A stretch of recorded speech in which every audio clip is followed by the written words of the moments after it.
अस्सलामुअलैकुम viewers, welcome to lectures by Waqas Aziz. आज हम फिलॉसफी में ये डिस्कस करेंगे कि सोफिस्ट्स कौन थे। ठीक, ये एक डिटेल्ड लेक्चर है, कंपैक्ट लेक्चर है जिसमें हम सोफिस्ट्स के सारे पॉइंट डिस्कस करेंगे। आ जाएं जी, देखें किस तरतीब के साथ डिस्कस करना है। ये आउटलाइन है, ये आउटलाइन आप अपने पास नोट कर लें, लाजमी है। सबसे पहले हम कंटेक्स्ट देखेंगे, जिस दौर में सोफिस्ट थे उस दौर में ग्रीक कंटेक्स्ट हम थोड़ा सा देखेंगे क्या था। फिर हम ये देखेंगे कि सोफिस्ट थे कौन, कौन से ऐसे पॉपुलर सब्जेक्ट्स थे जो सोफिस्ट पढ़ाते थे, इन्हें टीचर्स ऑफ विर्चू क्यों कहा जाता था, इनकी सबसे फेमस सेइंग उस पर जरा सा बात करेंगे। Man is the measure of all things, ठीक हो गया। फिर उसके बाद विर्चू इज प्लेयर, ये एक अलग सेइंग थी सोफिस्ट की, इसको देखेंगे कि ये क्या है। फिर माइट इज राइट, सोफिस्ट को कहा जाता है कि इस स्टेटमेंट के फाउंडर हैं ये, माइट इज राइट। ये स्टेटमेंट है क्या, इसको देखेंगे। फिर क्रेडिट्स हम क्या क्या दे सकते हैं सोफिस्ट्स को, उनकी टीचिंग्स को, और क्या क्रिटिसिज्म हो सकता है उनके ऊपर, वो डिस्कस करेंगे। ठीक, आ जाइए लेक्चर स्टार्ट करते हैं। सबसे पहला पॉइंट है कंटेक्स्ट। ठीक, कंटेक्स्ट में हम देखते हैं फर्स्ट पीरियड ऑफ फिलॉसफी को, जो कि शुरू होती है थैलेस से एनेक्सागोरस तक। उसके बाद एनेक्सागोरस के बाद सोफिस्ट्स का दौर स्टार्ट होता है।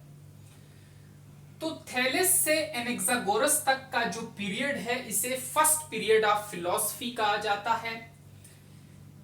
इस पीरियड के अंदर जो पॉइंट ऑफ डिस्कशन है या कौन सी ऐसी प्रॉब्लम्स थी फिलॉसफी की जिनको फिलोसफर्स डिस्कस कर रहे थे, देखें तीन प्रॉब्लम्स थी जिन्हें फिलोसफर्स अपने अपने अंदाज से डिस्कस कर रहे थे। पहला है ओरिजिन ऑफ वर्ल्ड। मुख्तलिफ फिलोसफर्स ने थैलेस से लेकर एनेक्सागोरस तक मुख्तलिफ फिलोसफर्स ने ओरिजिन ऑफ वर्ल्ड पे मुख्तलिफ तरह से बात की। थैलेस कहता था कि वाटर अल्टीमेट सोर्स है हर चीज का, एनेक्सिमेंडर कहता था इंडेफिनेट मैटर है, एनेक्सिमीनीस कहता था एयर है जिससे पूरी दुनिया बनी है, ओरिजिन ऑफ वर्ल्ड हुआ है।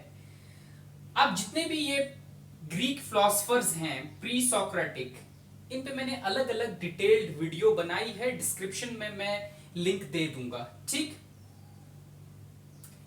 तो पहला point of discussion in philosophers का था ओरिजिन ऑफ वर्ल्ड। ठीक, सेकंड नंबर पे जो पॉइंट ऑफ डिस्कशन था वो था अल्टीमेट रियलिटी को फाइंड आउट करना, कि अल्टीमेट रियलिटी है क्या। कुछ फिलोसफर्स ने कहा बीइंग अल्टीमेट रियलिटी है, कि जो कि परमानेंट हो। बीइंग क्या है, जो परमानेंट हो, कंप्लीट हो, जिसके अंदर चेंज ना आए। और कुछ फिलोसफर्स ने कहा कि नहीं, बिकमिंग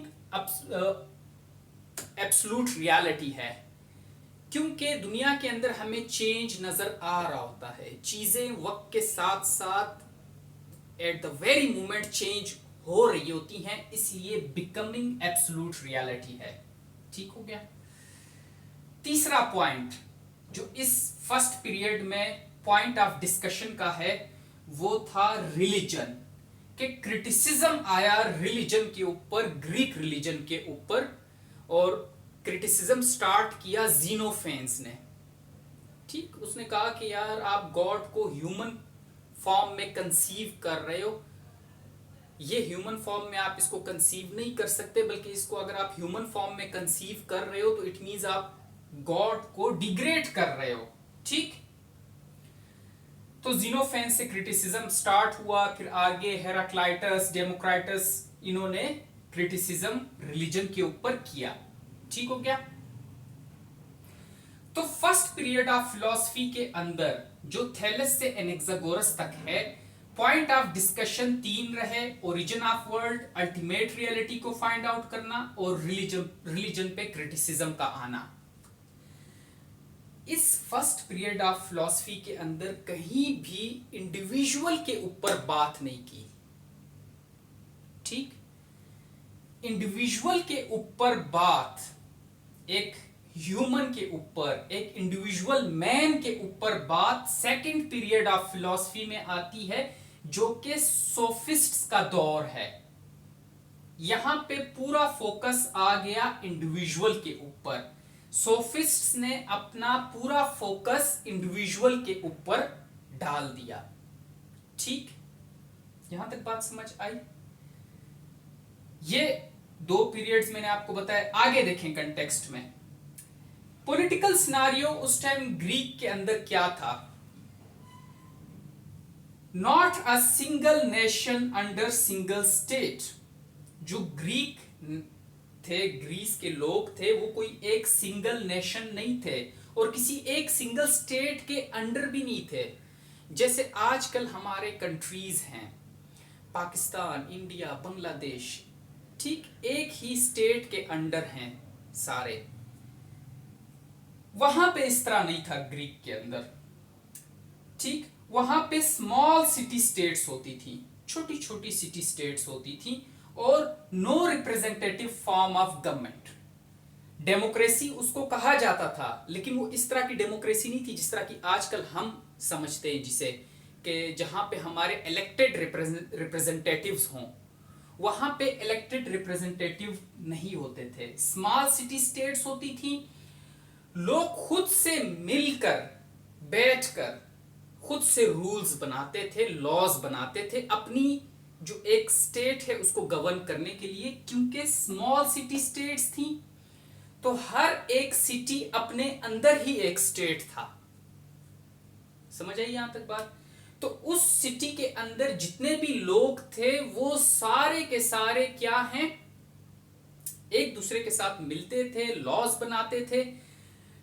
तो इट मीन्स कि every citizen was himself a politician and legislature.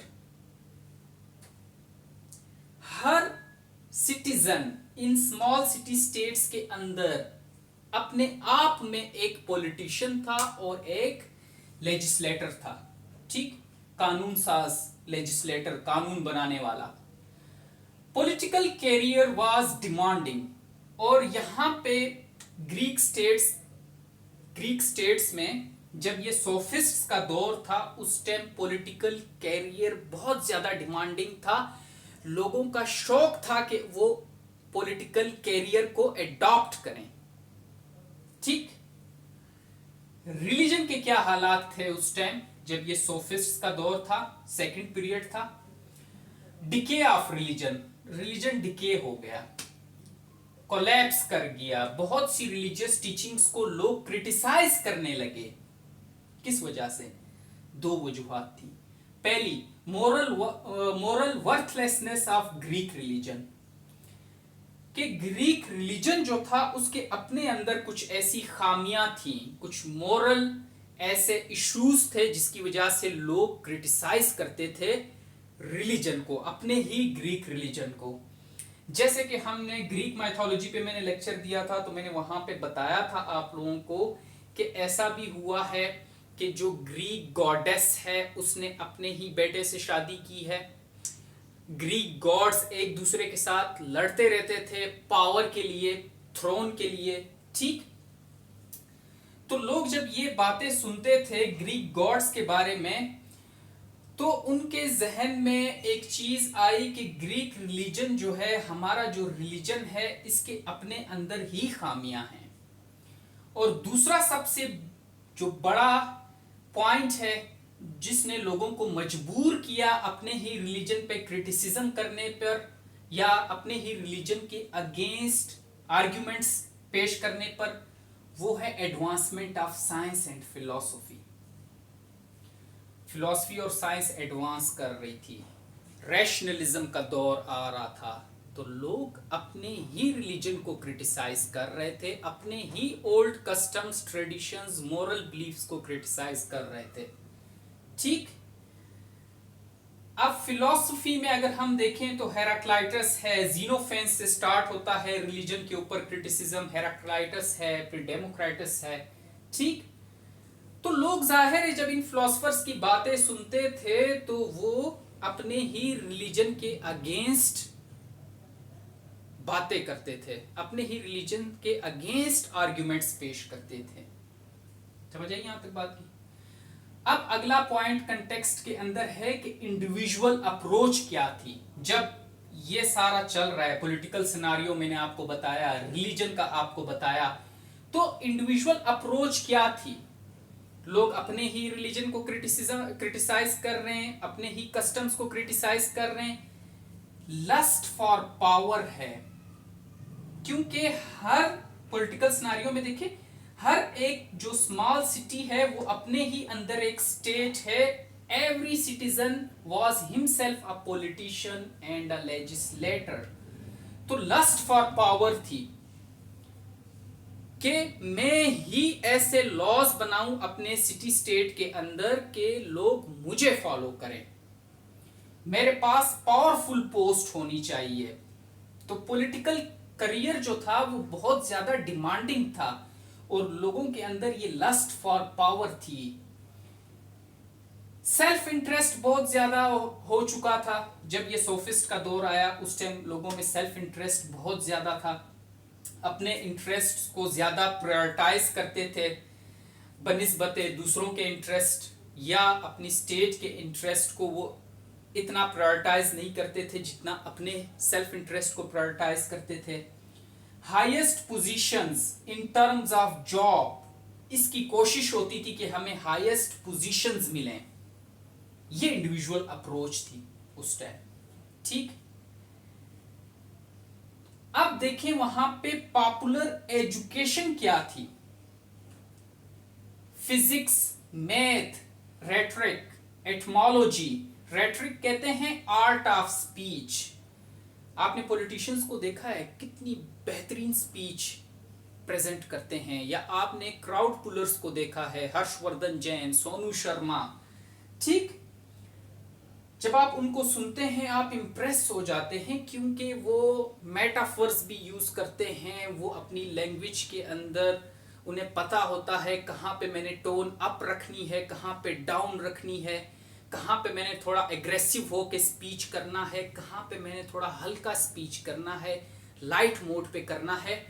तो ये रेटोरिक होती है जो कि आर्ट ऑफ स्पीच जिसे कहते हैं। ठीक। तो उस टाइम ग्रीक के अंदर पॉपुलर एजुकेशन मैंने कुछ लिखी हैं, और भी थी, लॉ, केमिस्ट्री वगैरह भी था। Physics, math, rhetoric, etymology. Etymology कहते हैं किसी भी लैंग्वेज के ओरिजिन ऑफ वर्ड्स, इनको ढूंढना। जैसे फिलॉसफी है तो इसका जब हम एटमोलॉजी देखते हैं तो हम कहते हैं कि फिलिया एंड सोफिया, दो ग्रीक वर्ड से मिलके फिलॉसफी बना है, फिलिया एंड सोफिया। समझ आई। लर्निंग, अब उस टाइम लोगों के जहनों में क्या था, इस पॉपुलर एजुकेशन के बारे में क्या कंसेप्ट था कि learning would lead to worldly and specially political success. कि अगर हम ये चीजें सीख लेंगे, फिजिक्स, मैथ, रेटरिक, एटमोलॉजी, तो हमें वर्ल्डली सक्सेस भी मिलेगी, हमें अच्छी अच्छी highest positions in terms of jobs मिलेंगी, और प्लस हम अपना पॉलिटिकल करियर भी बना सकते हैं अगर हम इनको सीख लेते हैं। पर्टिकुलरली इस रेटोरिक को अगर हम सीख लेते हैं, आर्ट ऑफ स्पीच को, तो हम अपना पॉलिटिकल करियर बना सकते हैं। ठीक। कंटेक्स्ट की समझ आई। अब यही कंटेक्स्ट बताने का मकसद ये है कि आप जब सोफिस्ट को स्टडी करेंगे तो सोफिस्ट ने इस दौर के कंटेक्स्ट को बहुत अच्छी तरह समझ लिया था। फिर उन्होंने अपनी टीचिंग स्टार्ट की और लोगों को अट्रैक्ट किया अपनी तरफ, इसलिए ये कंटेक्स्ट पढ़ाना जरूरी था। जैसे फॉर एग्जांपल पॉलिटिकल कैरियर बहुत ज्यादा फेमस था तो सोफिस्ट्स ने पॉलिटिकल एजुकेशन स्टार्ट कर दी। फिजिक्स, मैथ, रेटरिक, एटमोलॉजी ये ज्यादा फेमस था लोगों के अंदर, इसी की टीचिंग स्टार्ट कर दी। ठीक हो गया, समझ आई। अब मैं इस सारे को इरेज करके आगे चलते हैं सोफिस्ट्स की तरफ कि सोफिस्ट्स कौन थे। इनको नोट कर ले और ये आउटलाइन आपके पास होनी चाहिए। ठीक जी, तो आ जाएं अगले पॉइंट की तरफ आउटलाइन के। सोफिस्ट्स कौन थे? ठीक, दे वर नॉट फिलोसफर्स, वो फिलोसफर्स नहीं थे, क्योंकि जो प्रॉब्लम्स हैं फिलॉसफी की उनके ऊपर सोफिस्ट ने कोई बात नहीं की। ये कोई एक बंदा नहीं है, ये बहुत सारे बंदे थे। ठीक, इन्हें हम सोफिस्ट इसलिए कहते थे क्योंकि ये प्रोफेशनल टीचर्स थे, फिलोसोफर्स नहीं थे, क्योंकि इन्होंने कोई प्रॉब्लम ऐसी हो फिलॉसफी की जिसके ऊपर कोई बात की हो, रीजनिंग की हो, वो हमें नजर नहीं आती, इसलिए हम इन्हें फिलोसफर्स की कैटेगरी में नहीं लाते। दे वर प्रोफेशनल टीचर्स। ठीक, rise of sophists was due to growing demand for popular education। अब ये सोफिस्ट ये क्यों उठे? इसलिए क्योंकि उस टाइम पॉपुलर एजुकेशन की बहुत ज्यादा डिमांड थी। तो सोचें, सोफिस्ट ने ये सोचा होगा कि यार पॉपुलर एजुकेशन की तो बहुत ज्यादा डिमांड है, क्यों ना हम लोगों को यही पॉपुलर एजुकेशन पढ़ाना शुरू कर दें। क्या है वो popular education? Rhetoric, art of speech, बोलते हुए आपके मुख्तलिफ वर्ड्स का इस्तेमाल करना, मेटाफोरिकल लैंग्वेज यूज करना, फ्लावरी लैंग्वेज यूज करना। ठीक, आर्ट ऑफ स्पीच लोगों को सिखाना शुरू किया, क्योंकि आर्ट ऑफ स्पीच एक डिमांड थी उस टाइम पॉपुलर एजुकेशन की। और आर्ट ऑफ स्पीच क्यों डिमांड थी?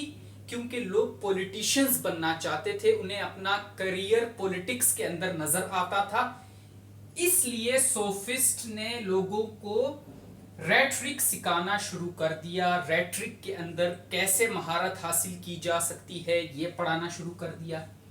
इस तरह अदर सब्जेक्ट्स जो डिमांडिंग सब्जेक्ट्स थे उस टाइम के, math, physics, etymology, law, chemistry, physics, ये सोफिस्ट पढ़ाते थे लोगों को। अब जाहिर है खुद तो इन्होंने पढ़ा होगा ना अच्छी तरह, तभी तो जाके आगे लोगों को पढ़ा रहे हैं। ठीक, और इनको एक क्रेडिट मिलता है सोफिस्ट्स को, इन्हें कहा जाता है फाउंडर ऑफ रेटरिक। ये जो आर्ट ऑफ स्पीच है, ये रेटरिक जो है, ठीक, इनके फाउंडर ये सोफिस्ट्स हैं। उस टाइम ग्रीक में लोगों को रेटरिक सिखाते थे कि आर्ट ऑफ स्पीच कैसे होनी चाहिए, किस तरह आप लोगों को अट्रैक्ट कर सकते हैं अपनी तरफ अपनी स्पीच के थ्रू। ठीक, तो इन्हें फाउंडर ऑफ रेटरिक कहा जाता है। Charged money for educating people. अब जाहिर बात है इन्होंने देखा कि पॉपुलर एजुकेशन लोग बहुत ज्यादा अट्रैक्टेड हैं और ये डिमांडिंग है पॉपुलर एजुकेशन उस टाइम की, तो इन्होंने लोगों से पैसे लेना शुरू किए कि हम आपको तभी पढ़ाएंगे जब आप हमें फीस पे करेंगे। अब उस टाइम ग्रीक में इसे बुरा समझा जाता था कि आप लोगों को एजुकेट करने के लिए पैसे मांग रहे हो। ठीक, पैसे लेना बुरी बात नहीं है एजुकेशन के लिए, बुरी बात इसलिए समझा जाता था कि उस टाइम ये रिवाज नहीं था ग्रीक के अंदर। ठीक, समझ आई? Paid much focus on political teachings, क्योंकि लोगों का शौक ज्यादा पॉलिटिकल करियर की तरफ था, तो इन्होंने सोफिस्ट ने भी ज्यादा फोकस किया पॉलिटिकल टीचिंग्स के ऊपर, जिसमें वो लोगों को रेटरिक, आर्ट ऑफ स्पीच सिखाते थे, एबिलिटी टू आर्ग्यू, किस तरह आर्ग्यू करना है आपने, टैक्टिक्स टू अट्रैक्ट क्राउड, क्या टैक्टिक्स यूज करने हैं कि आप क्राउड को अट्रैक्ट करें। ठीक, ये लोगों को सिखाया जाता था सोफिस्ट की तरफ से। ठीक, अब पॉपुलर सब्जेक्ट्स जो सोफिस्ट वहां पे पढ़ाते थे, मैंने थोड़ा मजीद इसको एक्सप्लेन किया, जरा देखें। प्रोटागोरस एक सोफिस्ट है, क्या पढ़ाता था? Principles of success as a politician, ये इसका सब्जेक्ट था प्रोटागोरस का, इसमें ये माहिर था और ये पढ़ाता था लोगों को principles of success as a politician. फिर आता है जॉर्जियस, ये रेटरिक एंड पॉलिटिक्स पढ़ाता था, और जॉर्जियस बजाते खुद एक अच्छी पोजीशन पे था, एक अच्छे रैंक पे था, वहाँ के पॉलिटिकल जो सिनारियो था, जिस भी सिटी स्टेट में वो था, तो वहाँ का जो पॉलिटिकल सिनारियो था वहाँ पे ये एक अच्छी पॉलिटिकल पोजीशन पे था, रैंक पे था, इसके पास अच्छी जॉब थी। तो ये रेटरिक एंड पॉलिटिक्स लोगों को सिखाता था। प्रोडिकस ग्रामर और एटमोलॉजी सिखाता था। हिपियास हिस्ट्री, मैथ, फिजिक्स, इस तरह और भी बहुत से सोफिस्ट्स हैं। ठीक, अब अगला पॉइंट है आउटलाइन का कि सोफिस्ट्स को टीचर्स ऑफ विर्चू कहा जाता है। विर्चू किसे कहते हैं ये जरा समझें। हम विर्चू कहते हैं गुडनेस को, मोरल डीड्स को, मोरल एक्शंस को विर्चू कहते हैं, जिसमें अच्छाई हो, अच्छाई को कहा जाता है।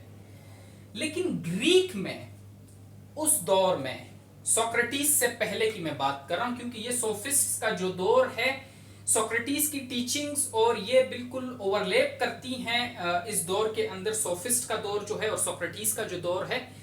लेकिन जो सोफिस्ट जहां से इनका स्टार्ट हुआ, सेकंड पीरियड ऑफ फिलॉसफी का, उस टाइम ग्रीक के अंदर विर्चू का क्या कंसेप्ट था जो आज हम समझ रहे हैं, या जो सोक्रेटिस ने बताया है विर्चू का कंसेप्ट कि गुडनेस है, वो कंसेप्ट उस टाइम अर्ली ग्रीक के अंदर इस तरह नहीं था।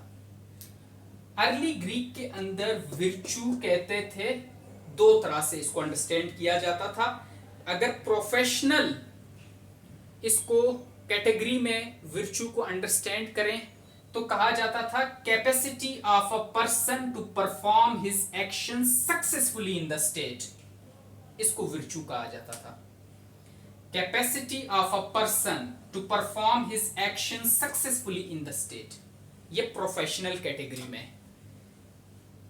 और मोरल कैटेगरी में विर्चू किसको कहते हैं वो हम आगे पढ़ेंगे जब हम विर्चुअस प्लेयर को पढ़ेंगे। ठीक, अब इसको प्रोफेशनल कैटेगरी में जरा समझें।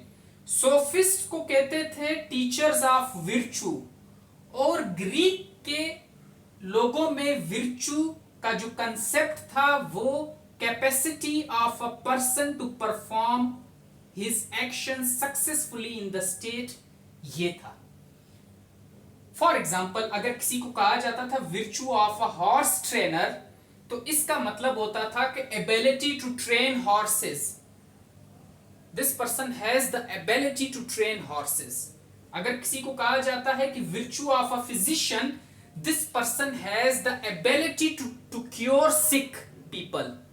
ठीक, तो सोफिस्ट को टीचर्स ऑफ विर्चू क्यों कहा जाता था? इसलिए क्योंकि ये लोगों को फिजिक्स, केमिस्ट्री, मैथ, ये जो फिजिशियन बनने के लिए जो फिजिस्ट के जो कोर्सेज होते हैं वो पढ़ाते थे, लॉ पढ़ाते थे, वो सारे सब्जेक्ट्स पढ़ाते थे जिससे लोग एजुकेशन हासिल करते थे और अपना future in terms of jobs secure कर सकते थे अपने ही स्टेट के अंदर।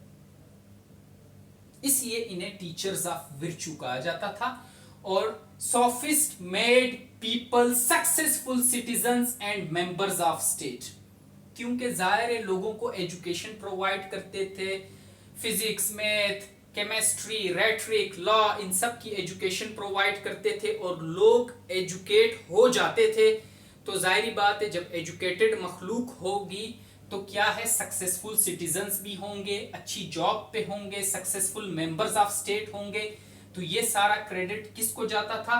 सोफिस्ट को जाता था, इसलिए उन्हें टीचर्स ऑफ विर्चू कहा जाता था। समझ आई? आगे आए। Man is the measure of all things, ये इनकी बहुत फेमस सेइंग है। और तकरीबन अगर आप देखें तो जितने भी सोफिस्ट्स थे वो इस बात को मानते थे, या उनकी सबकी यही थिंकिंग थी कि man is the measure of all things. Man एक सिंगल इंडिविजुअल की बात की जा रही है, पूरी ह्यूमैनिटी की बात नहीं की जा रही है, पूरे एक ह्यूमन बींग्स की बात नहीं की जा रही, बल्कि सिर्फ एक इंसान की, सिर्फ एक इंडिविजुअल मैन की बात की जा रही है। Is the measure of all things, कि वो हर चीज का स्टैंडर्ड है। ठीक, कैसे हर चीज का स्टैंडर्ड है? जो चीज मैं देख रहा हूं, जो मेरे सामने चीजें मौजूद हैं, मेरे लिए वही रियलिटी है। जो चीजें आप देख रहे हो, आपके सामने मौजूद हैं, आपके लिए वही रियलिटी है। तो मेरे लिए जो रियलिटी है मैं उसको अपनी तरह से परसीव कर रहा हूं, आपके लिए जो रियलिटी है आप उसको अपनी तरह से परसीव कर रहे हो।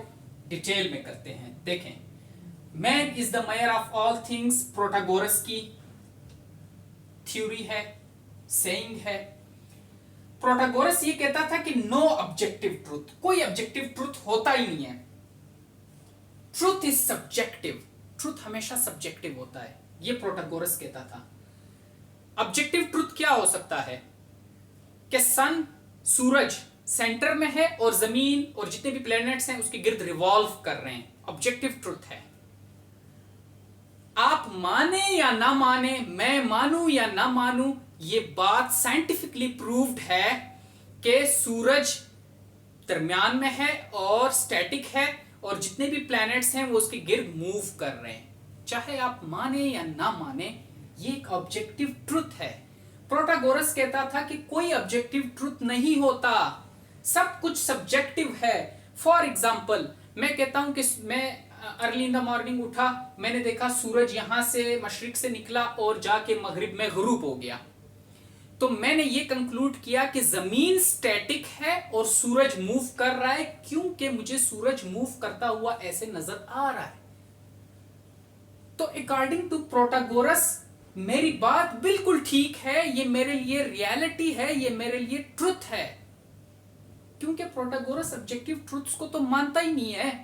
ठीक, तो अकॉर्डिंग टू प्रोटागोरस की ट्रुथ क्या है? सब्जेक्टिव है। What seems true to me is true for me.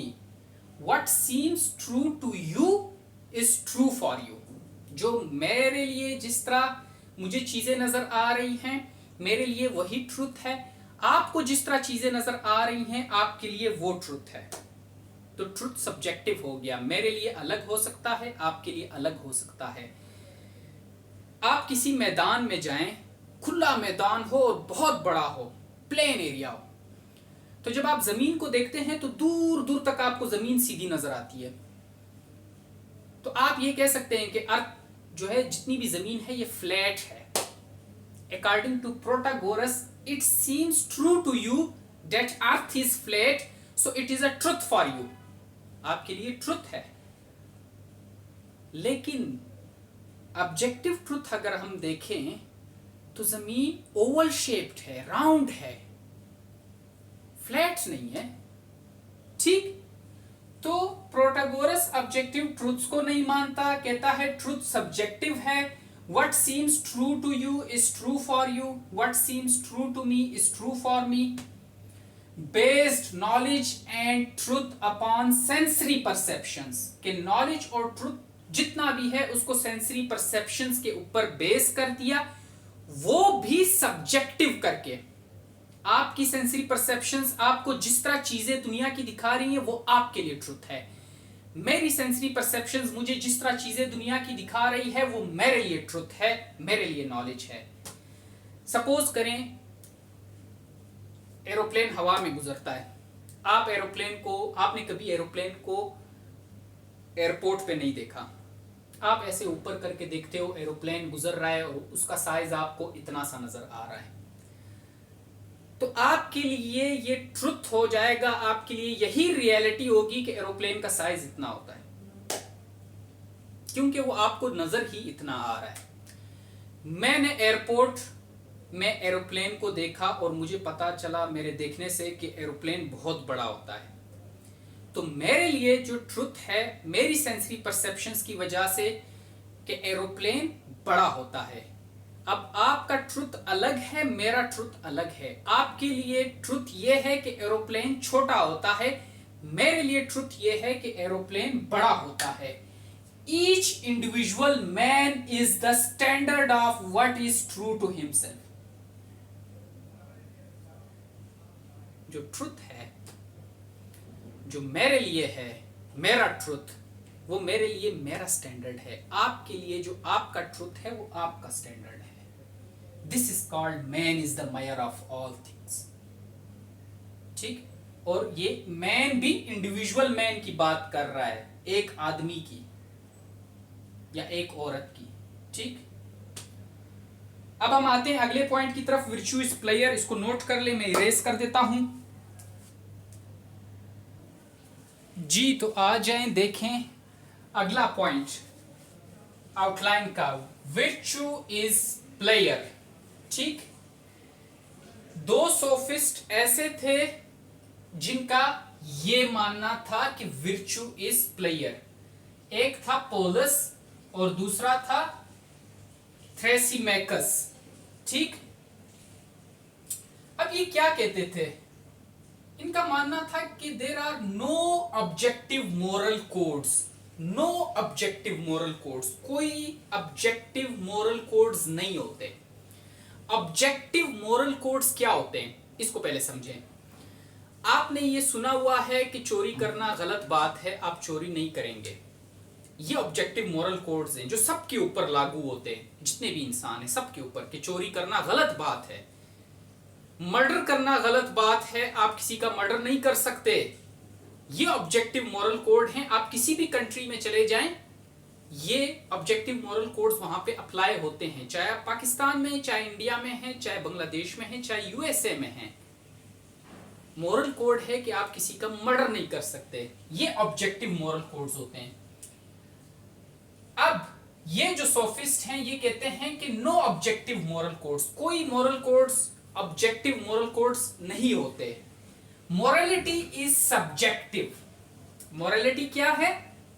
Subjective है, इंडिविजुअल से रिलेटेड है मोरालिटी, और इंडिविजुअल की भी फीलिंग्स के साथ रिलेटेड है। Identified morality with the feelings of an individual. ठीक हो गया। अब इससे मुराद क्या है?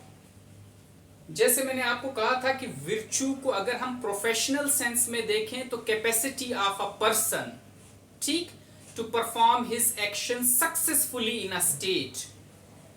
अगर मोरालिटी के हवाले से विर्च्यू का सेंस देखें, जो सोफिस्ट जिस तरह इस विर्च्यू को अंडरस्टैंड करते थे, वो कहते थे कि गुडनेस वही है जो प्लेयर प्रोवाइड करे किसी एक इंडिविजुअल को, वही एक्शंस इंडिविजुअल के मोरल हैं जो एक्शंस उसे प्लेयर प्रोवाइड करे।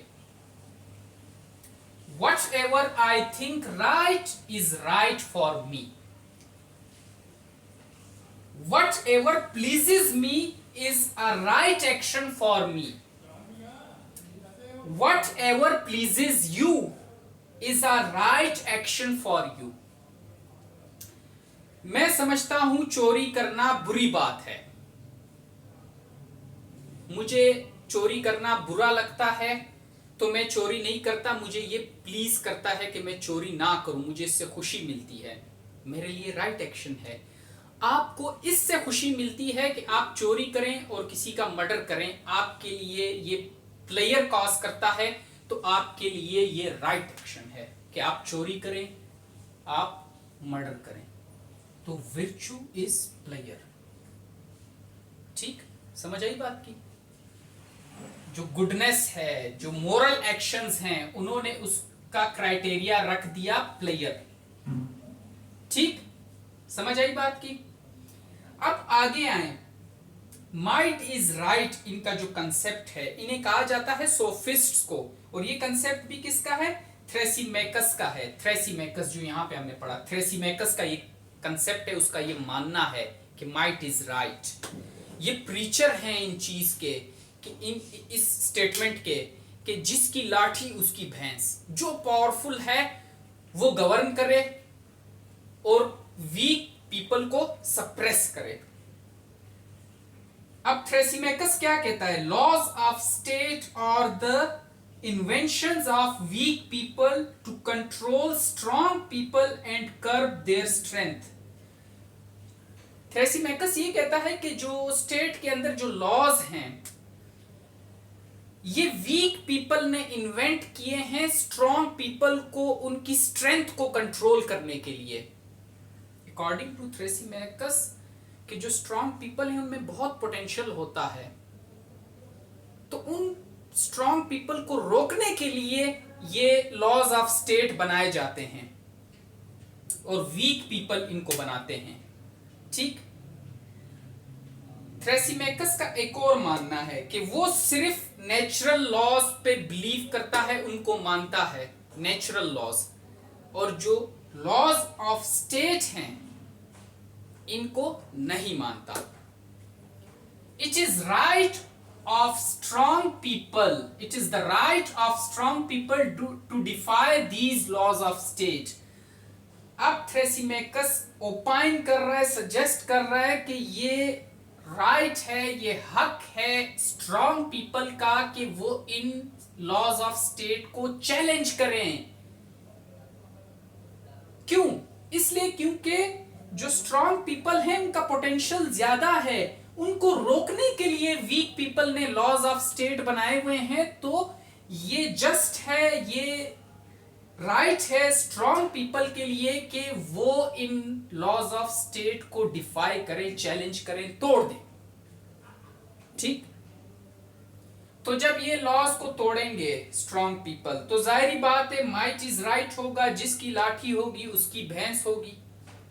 ठीक, अब हमने जितना भी पढ़ा इन सोफिस्ट्स को, इनको हम कुछ क्रेडिट्स देते हैं और कुछ इन पे क्रिटिसिज्म करते हैं। क्रेडिट क्या इनको दिया जा सकता है? क्रेडिट्स कि फोकस्ड अपॉन इंडिविजुअल। इससे पहले थैलेस से लेकर एनेक्सागोरस तक किसी ने इंडिविजुअल की बात नहीं की थी, या एज सच ग्रीक में किसी ने इंडिविजुअल की बात नहीं की थी इन सोफिस्ट से पहले।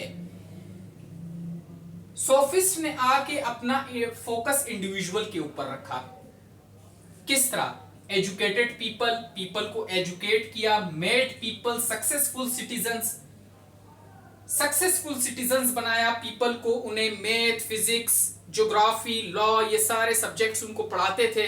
अब जाहिर बात है जिसको आप सब्जेक्ट पढ़ा रहे हो वो आपसे कुछ सीख रहा है, एजुकेट हो रहा है, और जाहिर बात है फिर वो एजुकेट जब होगा उसे अच्छी पोजीशन मिलेगी, पावरफुल जॉब मिल सकती है।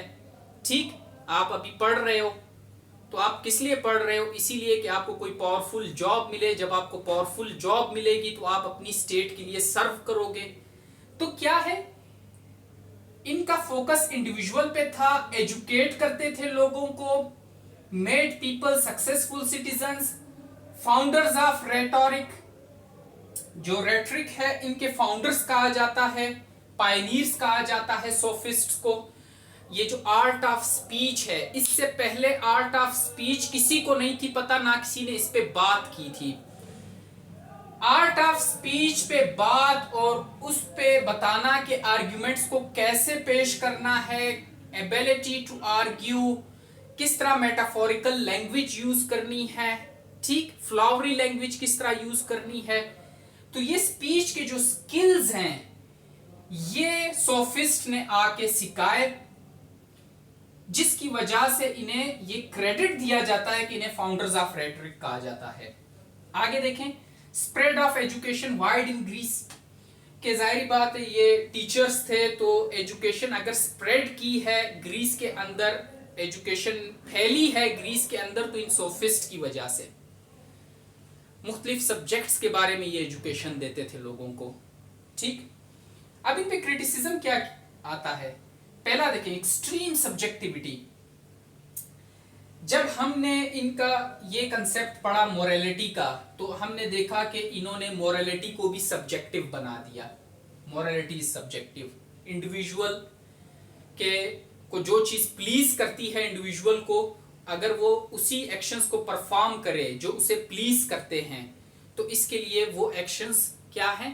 विर्चू हैं, राइट हैं, मोरल हैं। तो एक्सट्रीम सब्जेक्टिविटी ले आए मोरल एक्शंस के अंदर। प्लस और किस तरह एक्सट्रीम सब्जेक्टिविटी लाए? जो हमने पीछे कंसेप्ट पढ़ा कि man is the measure of all things, what seems true to me is true for me, what seems true to you is true for you. Truth को सब्जेक्टिव बना दिया, तो एक्सट्रीम सब्जेक्टिविटी लाए, ये इस पे क्रिटिसिज्म आता है। डिग्रेडेशन ऑफ ऑब्जेक्टिव ट्रुथ, जो ऑब्जेक्टिव ट्रुथ्स हैं उनको डिग्रेड कर दिया। ओपनली कहते थे कि there are no objective truths, earth round है, ये एक ऑब्जेक्टिव ट्रुथ है, sun is the centre, static है, सेंटर है, और बाकी प्लैनेट्स उसके गिर्द रिवॉल्व करते हैं, ऑब्जेक्टिव ट्रुथ्स हैं। इन्होंने उन ऑब्जेक्टिव ट्रुथ्स को डिग्रेड कर दिया, बिल्कुल उनको माना ही नहीं। आगे देखें, decay of objective moral codes. जो ऑब्जेक्टिव मोरल कोड्स होते हैं, जो लोगों के ऊपर अप्लाई होते हैं, जिसके बाद लोग उन मोरल कोड्स को देखकर जिंदगी गुजारते हैं और एक अच्छी जिंदगी फिर गुजरती है। कहीं पे आपको इमोरलिटी नजर नहीं आती, लेकिन इन्होंने उन ऑब्जेक्टिव मोरल कोड्स को भी डिनाई कर दिया। There are no objective moral codes.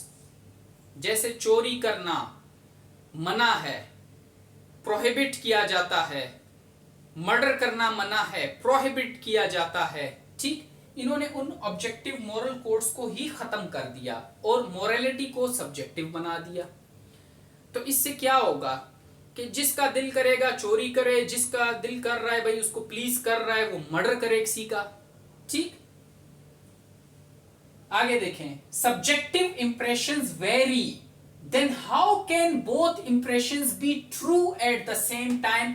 ये भी इन पे क्रिटिसिज्म है कि इन्होंने there is no distinction between truth and falsehood in the teachings of sophists. के सोफिस्ट्स की टीचिंग के अंदर ट्रुथ और फॉल्सहुड के दरमियान में जो डिस्टिंक्शन है वो खत्म हो जाती है। कोई सब्जेक्टिव इंप्रेशंस हो वो at the same time true भी हो सकते हैं, वो at the same time false भी हो सकते हैं। हम कैसे बताएंगे कि ये ट्रू है ये फॉल्स है? फॉर एग्जाम्पल, मुझे एरोप्लेन हवा में छोटा नजर आया, आपने एयरपोर्ट पे जाके देखा आपको बड़ा नजर आया।